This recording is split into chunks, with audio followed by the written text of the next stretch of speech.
నిన్న హబ్సిగూడలో చంద్రశేఖర్ రెడ్డి అని చెప్పి ఒక లెక్చరర్ వాళ్ళ ఫ్యామిలీ చనిపోయింది. మీ అందరికీ తెలిసే ఉంటుంది. ఇద్దరు చిన్న చిన్న పిల్లలు, ఒక 13 years పాప, 8 years బాబు. ఆ ఇద్దరిని ముందు చంపేసి తర్వాత ఆ దంపతులు ఇద్దరు ఆత్మహత్య చేసుకున్నారు. వీళ్ళ చావుకి కారణం ఏంటి అంటే వాళ్ళే ఒక సూసైడ్ నోట్ రాసి చనిపోయారు. మాకు ఏందది ఆర్థిక ఇబ్బందులు ఉన్నాయి,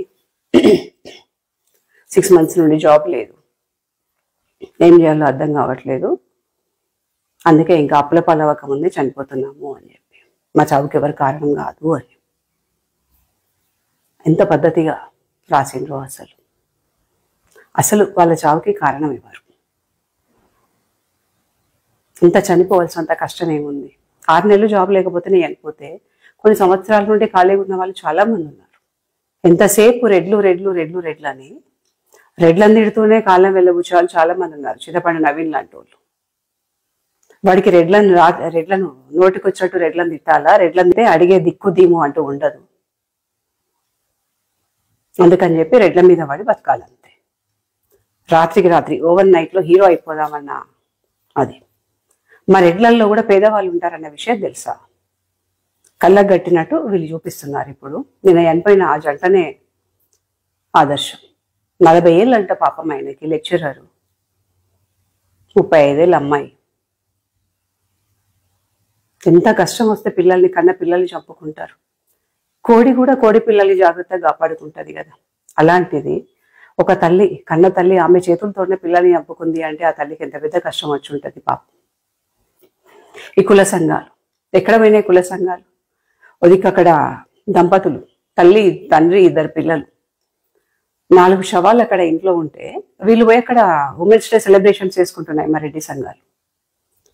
అసలు ఎప్పుడైపోయింది women's day? Women's day celebrations ఇప్పుడు అంత అవసరమా? ఆ చనిపోయినా మే ఉమెన్ కాదా? అంటే ఈ సంఘాలకి జస్ట్ పట్టు చీరలు, తెల్ల బట్టలు, స్టేజ్ షోలు, ఫోటోలు, వీడియోలు ఇవి ఉంటే సరిపోతాయి. పేద రెడ్లతో ఎవరికీ పని లేదు. ఇప్పుడు చింతపండు నవీన్కి కూడా, ఆ తీన్మార్ మల్లిగానికి కూడా గొడవ ఇక్కడ పేద రెడ్లతో కాదు. ఎవరైతే రెడ్డి నాయకులం అని చెప్పి గల్లాలకి తీసుకొని తిరుగుతారో వాళ్ళు, ఆయనకి ఎమ్మెల్సీ ఎలక్షన్ టైంలో సపోర్ట్ చేయలేదు కాబట్టి రెడ్డి సంఘాల నాయకులతో గొడవ, సీఎం రేవంత్ రెడ్డితో గొడవ, పైన ఉన్నటువంటి పెద్ద పెద్ద లీడర్లతో, ఎమ్మెల్యేలు, ఎంపీలు, కాంగ్రెస్ పార్టీలో పై స్థాయిలో ఉన్నటువంటి నాయకులతో గొడవ ఆయనకి. కానీ వాళ్ళనేమనలేక రెడ్లకి ఈడబ్ల్యూఎస్ ఎందుకు, రెడ్లకి ఈడబ్ల్యూఎస్ ఎందుకు అని చెప్పి మా వెంట పడుతున్నాడు.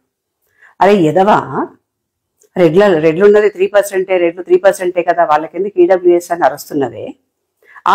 మేము అడుగుతుంది కూడా ఈడబ్ల్యూఎస్ అంటే దానిలోనే అర్థం ఉంది కదా, ఎకనామికల్గా వీకర్స్కే కదా అది కావాలన్నది. మేము బలిసినోళ్ళ కోసం అడగట్లేదు కదా. నేను అన్ని కులాల్లో పేదవాళ్ళు ఉంటారు, రెడ్లలో ఉంటారు, బీసీలో ఉంటారు, ఓసీలో ఉంటారు, ఎస్సీలో ఉంటారు, ఎస్టీలో ఉంటారు. పేద ధనికాన్ని ఉండడానికి దానిలో కులమేముంది రాబాయ్?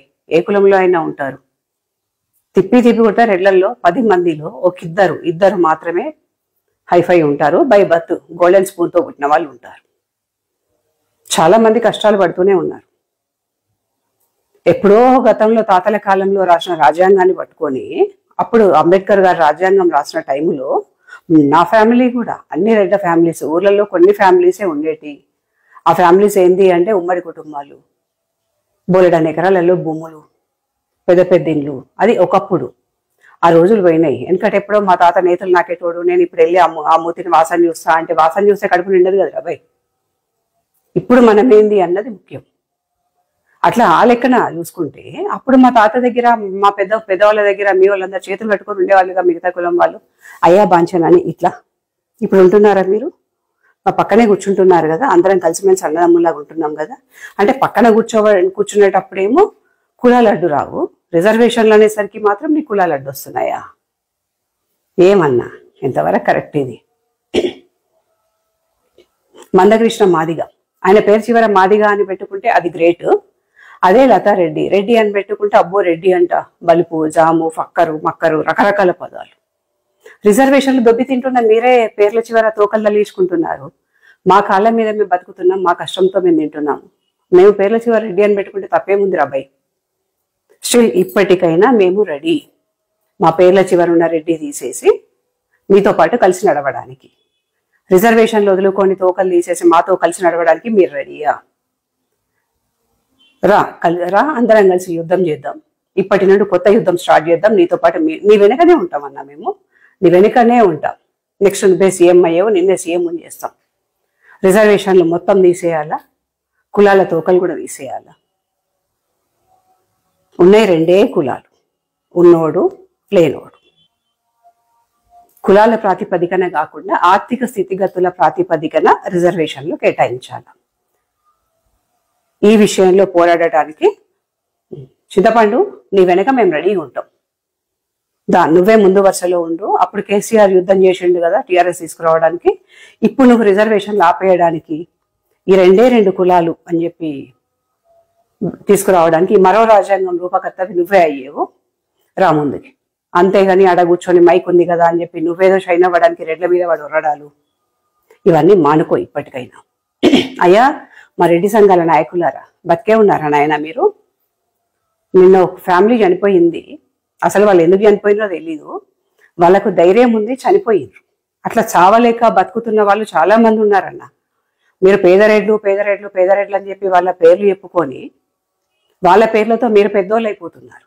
పేదరెడ్ల బతుకులు మాత్రం మారట్లేదు. ఏ పేదోనికి సంఘాల నుండి ₹1 అందట్లేదు. ఇది నేను చెప్తున్నా. ఒకవేళ అందుతుంది అంటే మీరు ప్రూఫ్ చూపియండి, నేను దేనికైనా రెడీ. ఏం చేస్తున్నాయి మీ సంఘాలు? దేనికి మీటింగులు? ఒక్క మీటింగ్ పెడితే ఎంత లేదన్నా ఒక 10 నుండి 15, 20 లక్షలు ఖర్చు అంట. అదే 20 లక్షల్ని 20 లేని ఫ్యామిలీస్కి ఇస్తే 20 మంది పిల్లల ఫీజులు కట్టుకుంటారు కదా. 20 ఫ్యామిలీస్ నిల్చుంటాయి కదా. ఎందుకు ఆలోచిస్తలేరు?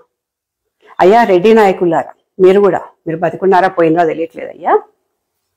మీ రెడ్డి ఎలక్షన్స్ టైంలో మాత్రం రెడ్లు కావాలి, పేద రెడ్లు అందరు కావాలి, అందరు ఓట్లు కావాలి. మీకు ఓన్లీ ఓటు బ్యాంక్ రాజకీయాలే మీ కూడా. వాళ్ళ ఓట్లు కావాలి, కానీ వాళ్ళతో పని లేదు. సభలు సమావేశాలు మీటింగులు అనగానే ఉరికొస్తారు. ఓ రెడ్డి కుటుంబం కష్టంలో ఉంది అంటే కనీసం అపాయింట్మెంట్ అని ఇస్తారా అన్న మీరు? మీ కోటేసిన ఒక రెడ్డి కుటుంబం కష్టం ఉందన్న, మాకు మీ సహాయం కావాలి అని మీ ఇంటి ముందుకు వస్తే మీరు అపాయింట్మెంట్లు ఇస్తారా? అప్పుడు ఎలక్షన్స్ ముందు మనం రెడ్లము, మీ తినాలి మాది తినాలి అని చెప్పి పిల్లలకు జబ్బల మీద చేతులు వేసుకొని ఇళ్ళలో కూర్చొని కాఫీలు టీలు తాగొస్తారు కదా వాళ్ళ ఓట్ల కోసం. ఇప్పుడు వాళ్ళకి కష్టం వచ్చినప్పుడు ఇప్పుడు ఎందుకు మీరు వాళ్ళ ఇళ్లలోకి పోవట్లేదు? కష్టం వచ్చినప్పుడు కూడా మీరు ముందు వరుసలో ఉండాలి కదా. అదే ఓ మీటింగ్ పెడుతున్నాము, అక్కడ 1000 మంది వస్తున్నారన్న మీరు రండి అంటే కద్ద చొక్కాలు షర్ట్స్ నల్లకుండా ఉరికొస్తారు ఆగం మేఘాల మీద. పట్టు చీరలు కట్టుకొని ఉరికొస్తారు మేడమ్స్. ఎంతవరకు కరెక్ట్ ఇది?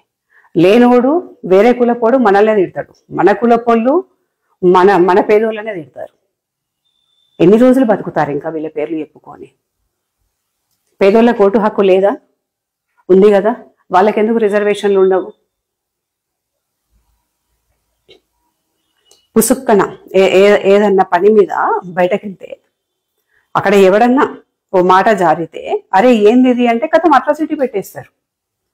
అంటే వాళ్ళని ఒక క్యాండిడేట్ ని పట్టుకొని కులంతో తిడితే అది తప్పు. ఇది రెడ్డిది వీడి రెడ్డోడు అంటే తప్పు కాదా? మాకు ఎలాంటి అట్రాసిటీలు ఉండవా? అంటే ఎవడు తిట్టినా మేము పడాలా, ఎవడు కొట్టినా మేము పడాలా? ఎందుకు? రెడ్డి కులంలో పుట్టినందుక. ఎంతవరకు కరెక్ట్ ఇది? అందుకని మా పేర్ల చివర తోకలు తీసేయడానికి మేము రెడీ. రిజర్వేషన్లు వదులుకోవడానికి మిగతా వాళ్ళందరూ రెడీయా? ఒక రెడ్డి కుటుంబము తినడానికి తిండికి లేని స్థితిలో పిల్లల ఫీజులు కట్టుకోలేక, ఇంటి కిరాయిలు ఇంటి కిరాయిలు, కరెంటు బిల్లులు, ఫోన్ బిల్లులు ఇవన్నీ ఏవి పే చేయలేక పాపం పిల్లలిద్దరిని అమానుషంగా చంపేసి వాళ్ళిద్దరు చచ్చిపోతే ఒక్క రెడ్డి నాయకుడు దాని గురించి స్పందించడా? ఎందుకయ్యా మీరుండి? ఆల్రెడీ చనిపోయినారు కదా, వాళ్ళ గురించి స్పందిస్తే వాళ్ళు ఇప్పుడు తిరిగి వస్తారా అని గొప్పగా మాట్లాడతారేమో. చనిపోయిన వాళ్ళు లేచి వస్తారని కాదన్నా, కనీసం బతికున్న వాళ్ళకి కొంచెం ధైర్యంగా ఉంటుంది. ఇంకా అలాంటి ఫ్యామిలీస్ ఎన్ని ఉన్నాయో బయటకు రాని. కొంచెం మీరు పెద్దలు కదా, సంఘాల నాయకులు కదా, మీరు మాట్లాడితే వాళ్ళు ఏమన్నా బతికి బట్ట కడతారేమో, ఆ ధైర్యంతో బతుకుతారేమో అన్న చిన్న ధీమా. అంటే ఎలాగో మీకు చేత కదా అనుకోండి, ఏదో ఆడబిడ్డను కదా చెప్తున్నట్లా. ఉంటాయి ఎస్సీ హాస్టల్, బీసీ హాస్టల్ అనుకుంటూ మీ కులాలకు మీకు సపరేట్గా హాస్టల్ ఉంటాయి. అందులో మీ పిల్లల్ని వేసుకుంటారు, చదివించుకుంటారు. అదే పేద రెడ్ల కోసం, పేద ఓసీల కోసం ఎక్కడ ఉన్నాయా? మేము ప్రైవేట్ స్కూళ్ళల్లో ఫీజులు కట్టి చదివించుకోవాలా, ఉన్నా లేకపోయినా. పుసుక్కన ఏదో గవర్నమెంట్ స్కూల్కి పంపిస్తామా అంటే మా ఊర్లో మా వాళ్ళే మమ్మల్ని వెలిస్తారు, మిగతా మాకుల పోలే. అరే మొత్తమే వీళ్ళ ఫ్యామిలీ దివాలా తీసింది, గవర్నమెంట్ స్కూల్కి పంపిస్తున్నారు, గవర్నమెంట్ కాలేజ్కి పంపిస్తున్నారని. దూరం వచ్చిన తర్వాత సచ్చి చెడి మా పిల్లల్ని మేము చదివించుకొని ఓ 10-12 అయిపోయింది అంటే నెక్స్ట్ ఇంజనీరింగ్ కోసమో డిగ్రీ కోసమో కాలేజీలో జాయిన్ చేస్తామంటే 90% మార్క్స్ వచ్చిన మా పిల్లలకి కాలేజీలో సీట్లు ఉండవు. అదే 35-40% వచ్చి బార్డర్ మార్కుల్లో పాస్ అయిన మీ పిల్లలకి రెడ్ కార్పెట్లు వేసి రెడీగా ఉంటాయి. ఎంతవరకు న్యాయం ఇది? ఆ టైంలో మా పిల్లలు వచ్చి అవును మమ్మీ డాడీ మాకెందుకు కాలేజీలో సీట్ రాలేదు, నాకంటే తక్కువ మార్కులు వచ్చిన నా ఫ్రెండ్కి ఎందుకు సీట్ వచ్చింది అని అడిగితే పిల్లలకి సమాధానాలు చెప్పుకోలేకపోతున్నాం. ఇందులో మేము చేసిన తప్పేమన్నా ఉందా అంటే పేరు చివరన ఆ రెడ్డి కుటుంబంలో పుట్టడమే మేము చేసిన తప్ప. అయిపోయింది. సరే ఏ ప్రైవేట్ కాలేజీలో ఉన్నాయి లేని తాలిబొట్టు అదో ఏదో అమ్ముకొని తీసుకెళ్ళి ఇంకో మంచి ప్రైవేట్ కాలేజీలో జాయిన్ చేస్తాము, డొనేషన్లు కడతాము, జాయిన్ చేస్తాము, చదివిపిస్తాము, మంచి మార్కులతో పాస్ అవుతారు. వాళ్ళు పాస్ అవుట్ అయ్యి బయటకు వచ్చిన తర్వాత ఓ ఉద్యోగం కోసం ట్రై చేస్తారు. తీరా ఉద్యోగాల దగ్గరికి పోతే మళ్ళీ మీరే కదా అడ్డు, మళ్ళీ రిజర్వేషన్లే కదా. కనీసం అవన్న మార్కులను బట్టి ఉండాలి కదా, అక్కడ రిజర్వేషన్లే. ఓసీలనంగానే తోసి పక్కన పెడతారు, మొత్తం పళ్ళెం నిండా పెట్టి అందరూ తిన్న తర్వాత ఏమన్నా మెతుకులు మిగిలితే వాటిని ఏరుకొని వీళ్ళు తినాలి. అరాకుర జాబ్స్.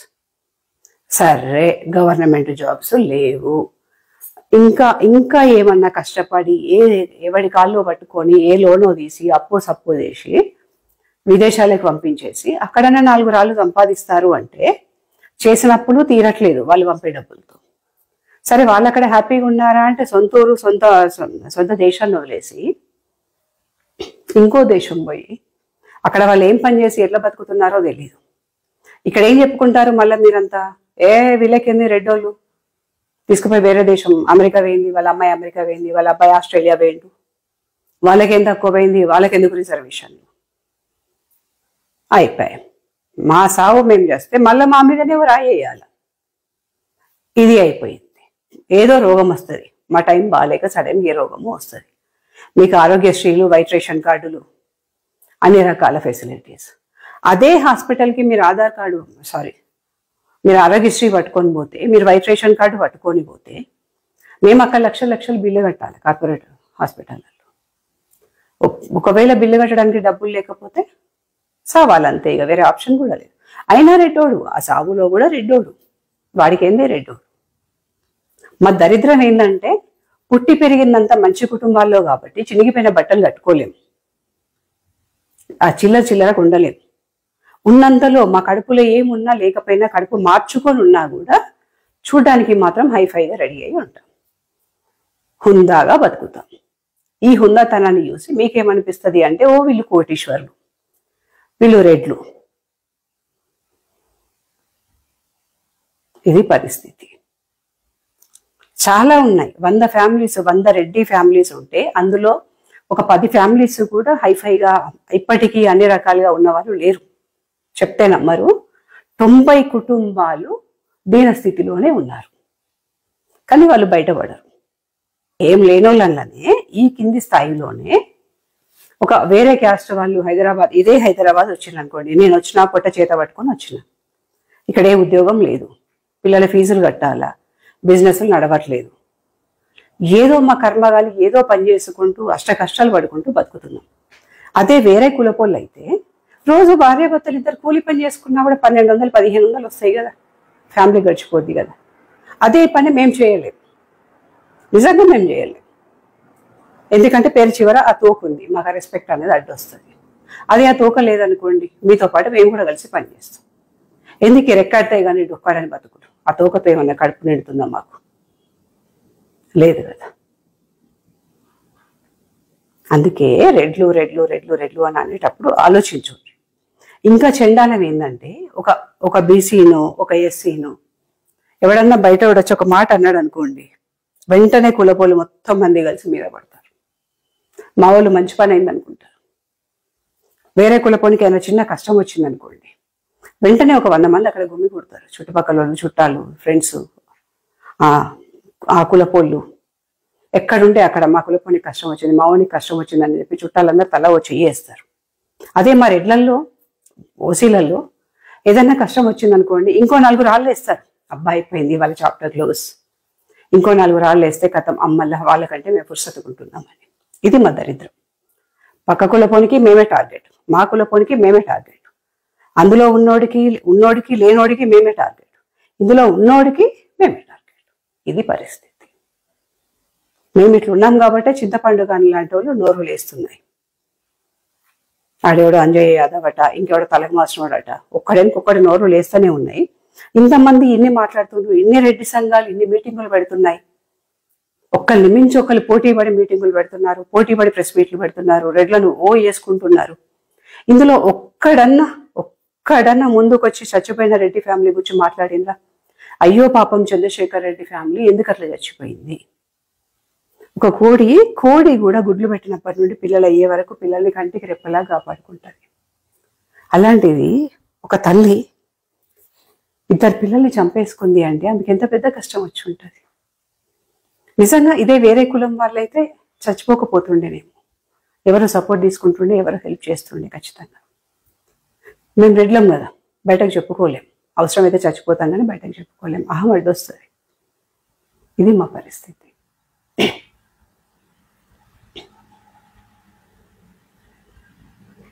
అందుకే మళ్ళీ చెప్తున్నా, ఎవడన్నా నోరు లేస్తే రెడ్లు రెడ్లు రెడ్లు రెడ్లు అని నోరు తీస్తే రాడ్లు పట్టుకొని వచ్చి మక్కలు ఎరగదంతాం ఇప్పటి నుంచి.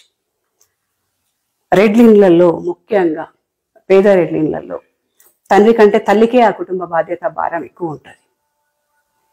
ఎందుకో తెలుసా? పిల్లల ఫీజుల దగ్గర నుంచి ఇంటి రెంటు, కరెంటు బిల్లు అన్ని ఆ తల్లే చూసుకుంటుంది. తండ్రి పొద్దున పోయి సాయంత్రం వస్తారు. పిల్లలకి స్కూల్లో అన్ని మార్క్స్ వచ్చినా కూడా కాలేజీలో నాకు ఎందుకు సీట్ రాలేదమ్మా, తక్కువ మార్క్స్ వచ్చినా నా ఫ్రెండ్కి ఎందుకు సీట్ వచ్చిందమ్మా అని అడిగేది కూడా అమ్మనే అడుగుతారు, నాన్నని అడిగారు పిల్లలు. ఎందుకంటే వాళ్ళకి అమ్మతోనే అటాచ్మెంట్ ఉంటుంది. ఆ తల్లి పడే బాధ ఉంటే చూసిన ఆ టైంలో, అరే ఎందుకు పుట్టినాం అసలు, మా ఇంట్లో ఎందుకు పుట్టినరు వీళ్ళు, నా కడుపులో ఎందుకు పుట్టినరు అని. రెడ్ ఇళ్లలో వీళ్ళు ఎందుకు పుట్టినరు, అరే నా పిల్లలు వేరే కులంలో పుడితే కనీసం మంచి కాలేజీలో వాళ్ళు కోరుకున్న కాలేజీలో సీట్ వచ్చేదే అని బాధపడతారు తల్లి. వాళ్ళ కళ్ళ ముందు వాళ్ళ ఫ్రెండ్స్కి అందరికీ ఉద్యోగాలు వచ్చి రెడ్డి అనున్న, ఓసీ అనున్న, పాప అన్న వీళ్ళకి ఉద్యోగం రాకుండా ఉంటే, అరే పిల్లలు రెడ్లు మా ఇంట్లో ఎందుకు పుట్టినా అని ఎంత బాధపడుతుంది తెలుసా? ఆ నరకమంతా తల్లులకే ఉంటుంది. పిల్లల్ని రేపు ఏ దేశమో పంపిస్తే కూడా తండ్రి కంటే ఎక్కువ తల్లికే ఉంటుంది ఆ బాధ. అందుకే ఎవడన్నా ఇప్పటి నుండి రెడ్ల జోలికి వచ్చిన, రెడ్లు రెడ్లు రెడ్లు రెడ్లు అని పిచ్చి పిచ్చి మాటలు మాట్లాడినా తోలు ఒలుస్తాం. రెడ్డి ఆడబిడ్డలే తోలు తీస్తారు. ఈడబ్ల్యూఎస్ ఉంది కూడా 3% రెడ్లకే ఈడబ్ల్యూఎస్ అని వాగుతున్నాం మల్లన్న. 3% ఉన్నా 30% ఉన్నా మాకు కడుపులు ఉంటాయి. ఒకసారి నీకు నువ్వే లెక్కేసుకో, 3% ఉన్నారు. ఆ 3%లో ఎంతమంది పేదవాళ్ళు ఉన్నారు? ఈడబ్ల్యూఎస్కి అర్హులెవరు? పేదవాళ్లే కదా. 3% ఉన్న వాళ్ళ పేదవాళ్ళు ఎంతమంది ఉంటారయ్యా? నీ ఎస్టిమేషన్ ప్రకారం రెడ్ల పేదలే లేరంటున్నావు కదా. అర్హులైన వాళ్ళకే కదా వస్తుంది. దానికి ఎందుకు నువ్వు గంతగానే బట్టలు చెప్పుకుంటున్నావు? వెనుకటెప్పుడో రాసిన రాజ్యాంగంలో అప్పుడున్న స్థితిగతులను, అప్పుడున్న ఆర్థిక పరిస్థితులను బట్టి ఊర్లలో ఉన్న విధానాలను చూసి అయ్యో పాపం వీళ్ళు అయ్యా బాంచనని ఎన్ని రోజులు చేతులు కట్టుకుంటారు అనుకొని ఆ రాజ్యాంగం రాసిండ్రు. నీలాంటి బలిసిన నా కొడుకుల కోసం కాదు. 1,00,000 రూపాయల కార్లో తిరుగుతావు, నీకెందుకయ్యా రిజర్వేషన్లు? మేము అన్నామా ఆ మాట? అనలేదు కదా. అంతెందుకు, నేను రెంటుకున్న మొన్నటి వరకు ఒక ఇంట్లో ఎస్సీ ఫ్యామిలీలో ఆయన లెక్చరర్, ఆమె టీచరు, వాళ్ళ నాన్న ఎంఆర్ఓ, వాళ్ళ అమ్మ ప్రిన్సిపల్, వాళ్ళ అక్క రెవెన్యూలో జాబు, వాళ్ళ బావ ఆర్డీఓ, పిల్లలందరూ అమెరికాలో ఉంటారు. 3-4 ఇండ్లు వాళ్ళ ఇంట్లో మేము కిరాయికున్నాం. వాళ్ళకి వైట్ రేషన్ కార్డు, వాళ్ళకి ఆరోగ్యశ్రీ, వాళ్ళకు రిజర్వేషన్లు. వాళ్ళ ఇంట్లో కిరాయి నెల నెల కిరాయి కడుతూ ఉన్న మేము మాత్రం మా పిల్లల్ని పైసలు పెట్టి చదివించుకోవాలి. ఇలాంటివి మీ కళ్ళకి కనిపించా మళ్ళనా? ఇలాంటి వాటి గురించి ఎందుకు నీ నోరు లేస్తలేదు? ఒక ఫ్యామిలీలో ఒకరికి రిజర్వేషన్ ఇచ్చిన తర్వాత మిగతా వాళ్ళకి రిజర్వేషన్ ఎందుకు ఇవ్వద్దు, ఆపేయాలా అని నీలాంటి వాడు ఎందుకు బాగుతలేడు? అంటే నీ కళ్ళకు కనిపిస్తలేవా అవి? వాళ్ళ ఓటింగ్ శాతం ఎక్కువ ఉంది కదా, నీకు జనాలతో పని లేదు, జనాల బతుకులతో పని లేదు. ఎంతసేపు ఓట్లు కావాలి. నీకు ఓట్లు కావాలా? మా రెడ్డి నాయకులకు ఓట్లు కావాలి. మా రెడ్డి సంఘాల నాయకులకు తెల్ల బట్టలు వేసుకొని తిరగడానికి వీటికి ఖర్చులకి డబ్బులు కావాలి. సో నువ్వైనా ఇంకెవడైనా పిలిచినా కూడా పోతారు, అక్కడ సభలు సన్మానాలు అన్ని ఫుర్సతో వేసుకొని వస్తారు. మైక్ పట్టుకొని మాత్రం పేదరెడ్లు పేదరెడ్లు పేదరెడ్లు అని మాట్లాడతారు గంటలు గంటలు. పేదరెడ్ల కోసం వీళ్ళు ఒరగబెట్టింది ఏం లేదు అసలు. నిన్న ఒకడు అంటాడు ఇది తెలంగాణ కాంగ్రెస్ కాదు రెడ్ల కాంగ్రెస్ అని. రెడ్ల కాంగ్రెసే అయ్యే మాదేనే కాంగ్రెస్, మరి నువ్వెందుకు రాబోయే దానిలా? ఈ లేసే నోర్లని రాజీనామా చేసి మీరు అందరు పోయే పార్టీ పెట్టుకోండి, అది సాత కాదు.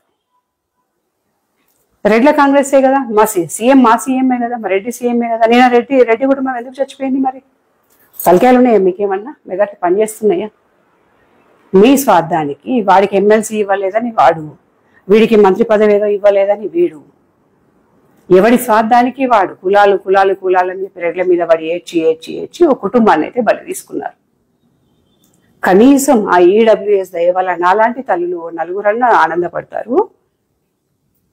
పిచ్చి పిచ్చి వేషాలు వేయకుండా మీ కంట్రోల్లో మీరు ఉండండి. ఇన్ని రోజులు హుందాగా సమాధానం చెప్పినాము, ఇప్పుడు ఒక ఫ్యామిలీని కోల్పోయిన తర్వాత అర్థమవుతుంది మాకు బతుకులంటే ఏందో. ఇళ్లలోకి వచ్చి ఊరికించుకుంటా తాట తీస్తాం ఒక్కొక్కడిది. ఇంకొకసారి మా జోలికి వస్తే అయ్యా రెడ్డి నాయకులారా చూడు జరా, నేను చచ్చిపోయిన కుటుంబాన్ని చూడును. ఇప్పటికన్నా రెడ్లకి ఎక్కడన్నా కష్టం ఉంటే కొంచెం మీ వంతుగా కొంచెం సాయం చేయండి, చచ్చిపోయేదాకా చూడకండి. వాళ్ళు బతుకుంటే మీకు 4 ఓట్లు వచ్చేటి, ఆ విషయాన్ని గుర్తుపెట్టుకోండి. అయ్యా రెడ్డి సంఘం నాయకులారా, మీ తెల్ల బట్టల కోసం, మీ కార్ల పెట్రోల్ కోసము, మీ కార్ల డీజిల్ కోసము, మీ మెయింటెనెన్స్ కోసం అని చెప్పి పేద రెడ్డి కుటుంబాల పేర్లు చెప్పుకొని భిక్షం అడుక్కొని తినకండి. ఏముంది, ఇప్పుడు ఛాన్స్ దొరుకుతుంది. అక్కడ నలుగురు శవాలు ఉన్నాయి కదా, 4 శవాలను పెట్టి కూడా మీరు వసూలు చేస్తారు. మీకు అంత టాలెంట్ ఉంది. మీ టాలెంట్ గురించి నాకు పుష్కలమైన నమ్మకం. మళ్ళీ దగ్గరగా చూసినా కదా 8 ఏళ్ళు సంఘాలు. ఆ బుద్ధిని ఇప్పటికన్నా మార్చుకోండి. ఆ ప్లేస్ లో మీ ఫ్యామిలీ ఉందని ఊహించుకోండి ఒక్కసారి. ఆ కష్టం ఏందో మీకు అర్థమవుతుంది. ఉంటా.